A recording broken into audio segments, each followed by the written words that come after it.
A dëshiron me ditë hadithin I cili premton më shumë të shpërblime?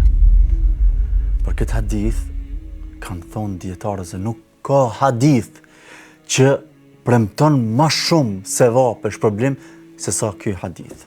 Dëgjoje mirë këtë hadith dhe mundohu me praktiku këtë hadith pejgamberit alayhi salatu wassalam dhe po ashtu me ja tregu edhe të tjerëve, me shpërndajt atë të tjerët që të shpërblesh edhe për veprat e tyre pastaj, nga se e dim se e merr edhe shpërblimin e të tjerëve nëse bëhesh sebeb për hajër apo për mirë, nga se pejgamberi alayhi salatu wasallam na ka tregu, ai I cili se bëhet sebeb për të mirë e merr shpërblimin e praktikuesit, do thonë ai që praktikon. إنهم الرهط لا ريب فيهم على نجب الفردوس بالنور تسرح. Ka thonë pejgamberi sallallahu alaihi wasallam, dëgjoj mirë, men ghassala yawm al-jum'ati waghtasal, ai I cili pastrohet në xhumë dhe lahet merr gusl në mënyrë të plotë, do të thonë tërësisht merr gusl. Wa bakkara wa ibtakar, dhe del herat prej shtëpisë dhe nxiton të jetë I parëve në xhami për xhumë. Do thonë nxiton që ti I pari në xhumë. Sa bukur na ka tregu pejgamberi alayhi salatu wasallam këtu. Wa masha wa lam yarkab. Ai ec dhe nuk hyp në çka në ndonjë mjet transportues. Dhe thot pejgamberi alayhi salatu wasallam dhe pastaj I afrohet imamit. Do thonë sa më afër imamit sa është më mirë dhe e ndëgjon me vëmendje.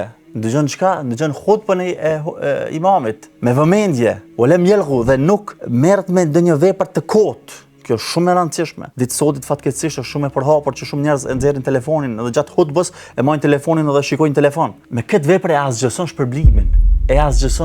Nëse e don këtë shpërblim që për momentin në këtë hadith pejgamberit alayhi salatu wasalam, nuk mundesh me arrit nëse e bën këtë vepër apo ndonjë fjalë kot, apo ndonjë gest I kot. Këtu pejgamberi alayhi salatu wasalam na ka treguar në mënyrë të përgjithshme, ulem yelghu, do të thonë nuk bën diçka të kot. Shpërblimi I kësaj, dëgjoni mirë, thot pejgamberi alayhi salatu wasalam, për çdo hap që e bën, për çdo hap, do thonë në xhami që e bën, e ki sa veprën e një viti.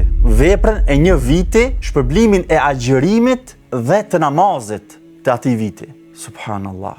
Para mendoni, për çdo hap një vit shpërblim të agjërimit dhe namazit. Nuk ka hadith të ngjashëm që sjell kaq shumë shpërblim që premton që ofron kaq shumë shpërblim sikurse ky hadith e pejgamberit alayhi salatu wasalam. Para mendoni nëse e ki xhamin për shembull 1000 metra, po 2000 metra. Hajde të vazhdojmë 2000 hapa deri në xhami.